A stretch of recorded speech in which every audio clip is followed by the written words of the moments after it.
ऊंचा रख गुड़िया, ऊंचा कर इसको।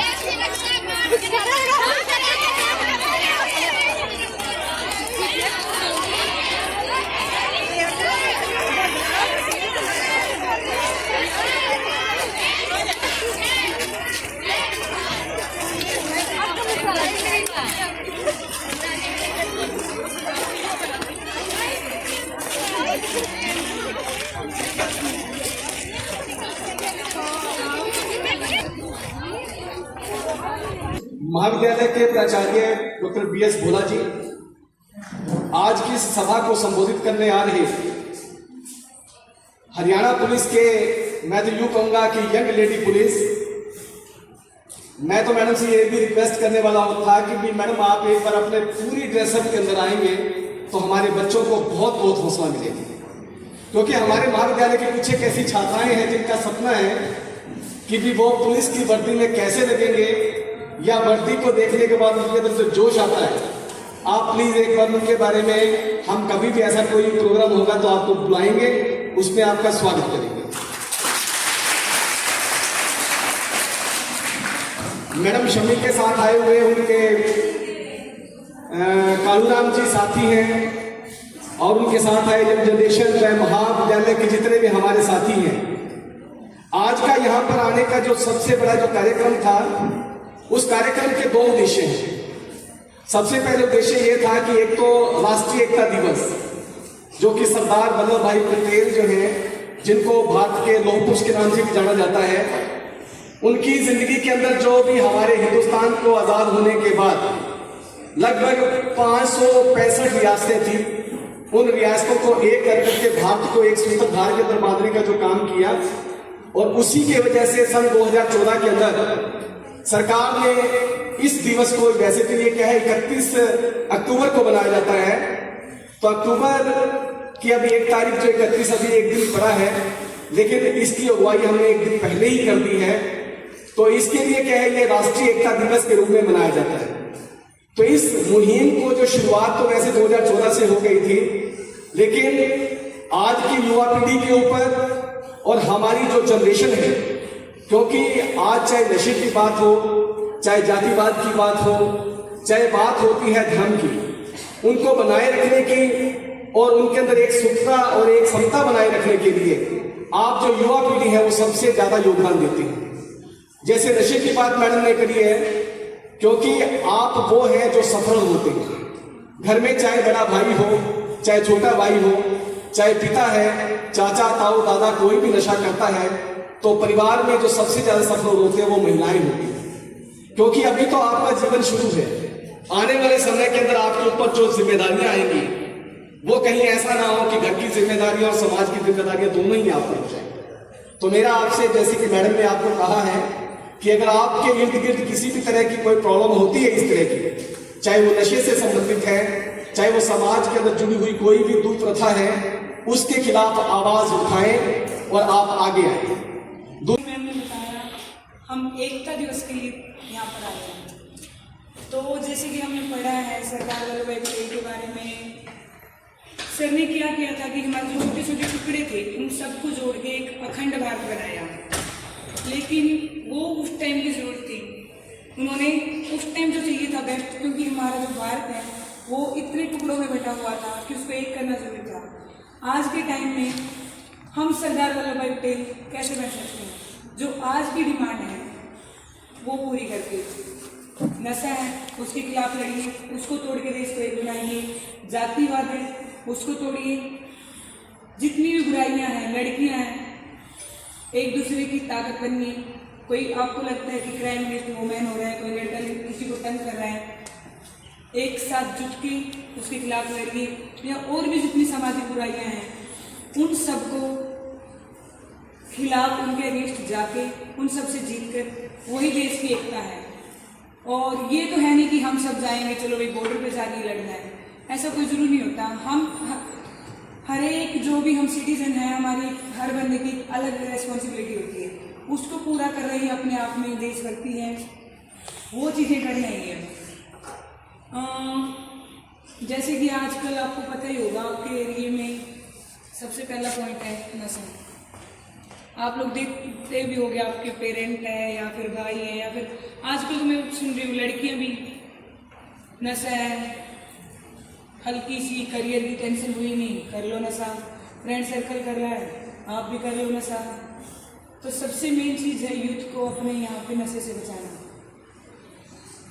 तो आप लोग भी सुनते ही होंगे कि ये तो एक मॉडर्न है, वी आर भाई क्या है, मिलेनियल है, ये है जेन जेड से हैं, एक्स से हैं, वाई से हैं, ये वो आजकल तो कूल माइंड है, नशा तो भाई देखो आजकल ट्रेंड है। ऐसा कुछ नहीं। उसके साथ में अगर आप न्यूज़पेपर्स या फिर अच्छे से अगर आप प्रॉपर सोशल मीडिया का यूज़ कर रहे हो तो देखते भी होगी, वहाँ पे 20 साल की लड़की की डेथ हो गई, वहाँ पे 30 साल की लड़की की डेथ हो गई, 3 या 4 साल का पेट्रोल नहीं निकालते एक बार पावर। तो हमारा का मेन मोटिव ये भी था कि जो ये एकता है उसको कहीं ना कहीं हम कल के देखें कि हम उसको भी और अपनी फैमिली को भी नशे से बचाएंगे।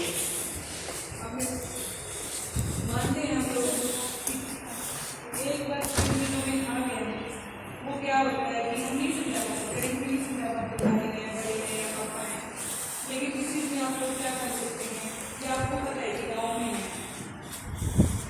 पुराना रहता है, पुराना बंदा है, वो क्या कर रहा है, हमें पता है वो कर रहा है, वही लेके आ रहा है, पीछे लेके आ रहा है, नहीं लेके आ रहा है, और हम कुछ नहीं कर पा रहे हैं। तो आप कुछ नहीं कर सकते हैं, हम आपको नंबर देंगे के ऊपर, ना आपको किसी का कहना है, ना किसी के पास कुछ जाएंगे, ना कोई नंबर देना है।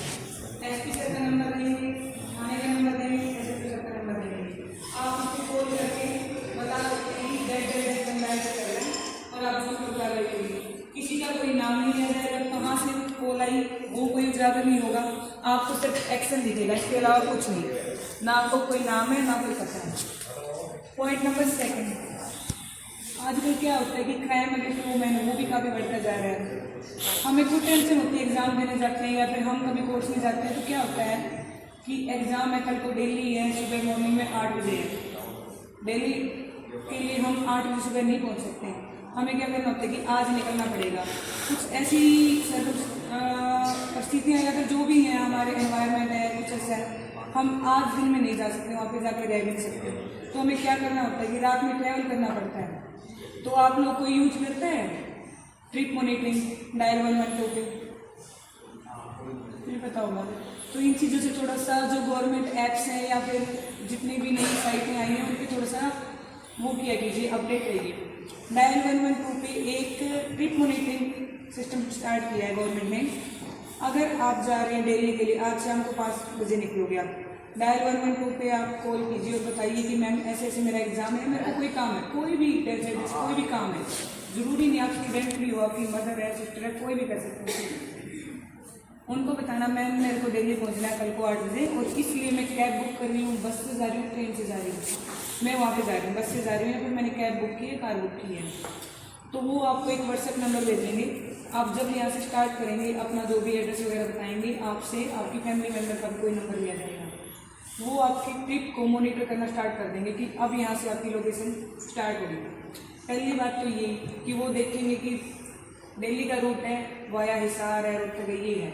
अगर उनको लगता है कि आप बुन्ना साइड जा रही हैं, किसी और साइड आपकी लोकेशन गई, तो उसी टाइम अलर्ट होंगे, आपके पास कॉल करेंगे कि आप ठीक हैं, कोई दिक्कत तो नहीं है, तो वो खुद से ही वो करेंगे। दूसरी चीज़, अगर आपको लगता है आप खुद उस व्हाट्सएप नंबर पे कॉल करके बोल सकते हैं कि मैम हमारा रूट ये था लेकिन जो ड्राइवर वो अलग डायरेक्शन से लेके जा रहे हैं मेरे को, तो आप उनको अलर्ट कर सकते हैं कि मेरे को हेल्प चाहिए।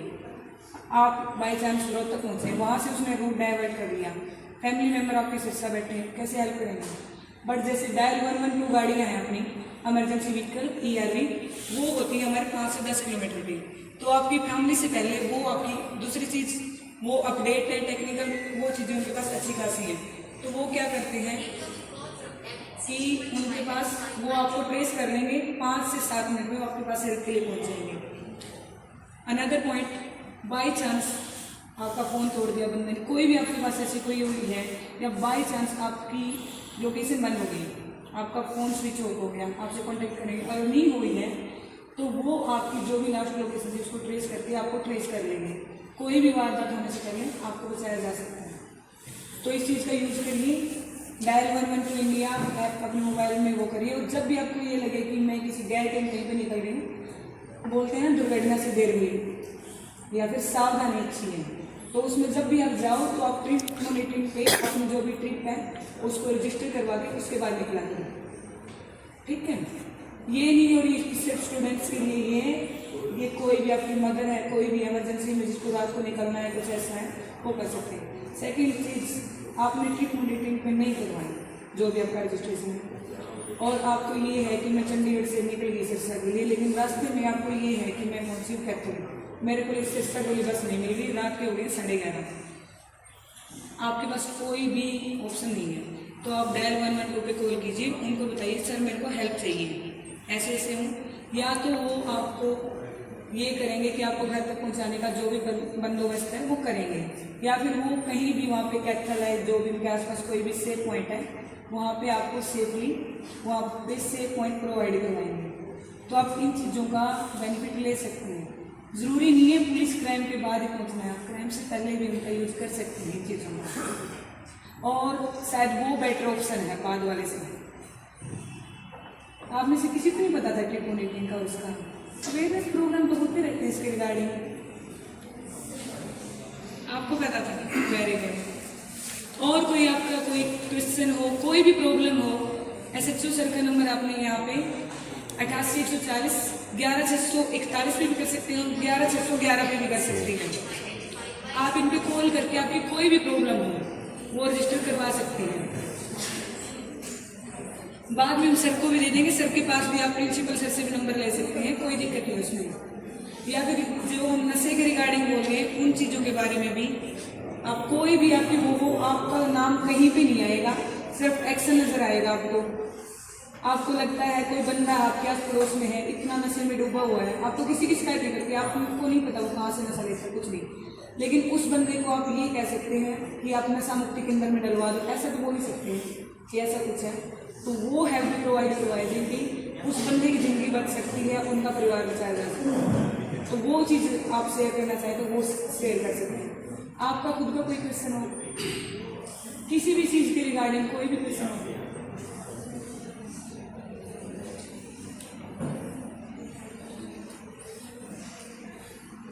आप मेरा नंबर नोट कर लीजिए। अगर आपको बाई चांस बाद में कभी कोई प्रॉब्लम होती है तो आप मेरे साथ शेयर कर सकते हो। 70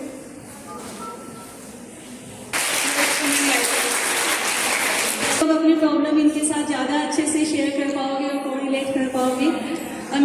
CDF के मेंबर मैडम मंजू, मेरे बाकी स्टाफ के सदस्य और madam Shami sub inspector Haryana police और उनके साथ आए साथी और प्यारे बच्चे, आज का जो कार्यक्रम था, जैसे पहले मैडम मंजू ने बताया आपको, एकता दिवस को लेकर के था, लेकिन साथ साथ जो है अवेयरनेस प्रोग्राम भी था ये, क्योंकि लड़कियों की सुरक्षा के लिए जो है सरकार ने बहुत सारे ऐसे इनिशिएटिव लिए हैं, जैसे डायल 112 है। बहुत सारे बच्चे जो है इसके बारे में प्रॉपर जानते नहीं हैं। हमारा देश भी धीरे धीरे प्रोग्रेस कर रहा है। आप लोगों ने देखा होगा जैसे अमेरिका वगैरह में 911 एक हेल्पलाइन नंबर है, वो लोग यूज करते हैं किसी फिल्मों में, या ऐसा आप लोगों ने सुना होगा, बिल्कुल सेम ऐसा है डायल 112। तो सुरक्षा जो है, अपनी सुरक्षा सबसे पहले तो आपको खुद करनी है, और सुरक्षा खुद जब आप अवेयर होगे तभी कर पाओगे। और दूसरा जो मुद्दा था वो था नशे वाला। पहले भी बहुत सारी बार आप लोगों के साथ बात हुई है नशे को लेकर के। ये बहुत ही बुरी जो है एक रीत शुरू हो गई हमारे समाज में। मैं आपको बताऊं कि जिसने एक या दो बार वो नशे को ले लिया, ये मान के चलो कि उसकी जो स्पेल है, लाइफ स्पेल है, वो 4 या 5 साल, 99% की 4 या 5 साल में डेथ हो जानी है। होता शुरू कैसे है, वो लोग जो है कुछ पैसे इसमें इन्वॉल्व होता है, उसको लेकर के अपना बिजनेस सेट करने के चक्कर में, पैसा कमाने के चक्कर में वो लोग जो है सॉफ्ट टारगेट ढूंढते हैं ऐसा। और बीच में आपके दोस्तों के बीच में ही इस प्रकार की बात होती है और ऐसा जो है शो किया जाता है कि ये पता नहीं ऐसी क्या चीज़ है, आप जन्नत में घूमोगे, आप ये हो गए, ऐसे करके आपको दिमाग आपका वॉश करके आपको दे दिया जाता है धक्के से, पीयर ग्रुप से बोला ये नहीं ले सकता, ये नहीं ले सकता। तो इस चक्कर में जो बच्चे ले लेते हैं, शोशेबाजी में बच्चे ले लेते हैं। अभी तो चलो हमारा शहर तो छोटा है, आप लोग जो है ग्रामीण अंचल के ही मोस्टली लोग, जो मेट्रोपॉलिटन सिटी है वहाँ पे अक्सर इस प्रकार का जो है नज़ारा होता है। यंग जनरेशन के लोग जो है पार्टी करते हैं और उन पार्टियों में इस प्रकार का नशा जो है वो यूज होता है और जिसने एक बार जो है टच कर लिया या यूज कर लिया वो उसकी गिरफ्त में आ जाता है। तो आप सभी लोगों का ये दायित्व है, सबसे पहली बात तो आपने इसके चक्कर में पड़ना ही नहीं है। ये देख लो, अगर कोई आपको कहता है तो वो आपका साथी नहीं है, वो तो दुश्मन है आपका। सोच के देखो कोई ऐसी चीज जिससे पता लगे कि 5 साल में आपने मर जाना, क्या आप लोग उसको यूज करोगे? तो सबसे पहले तो आपने खुद को बचाना है। दूसरी बात, अपने साथियों को भी बचाना है। आप देखते हैं कि कोई बच्चा जो है वो उसका जो बिहेवियर है वो चेंज हो रहा है। जैसे पहले आपसे बातें करता था, अब वो वैसे बातें नहीं कर रहा है, चुप चुप रह रहा है, सोया सोया रह रहा है। तो आप उसकी हेल्प कर सकते हैं उस चीज को बता करके। उसके घर वालों को बताइए, उसके माँ बाप को बताइए और अपने टीचर्स को बताइए। हम लोग भी हेल्प करेंगे आपकी, शायद जो है वो उसको हम लोग बचा पाए।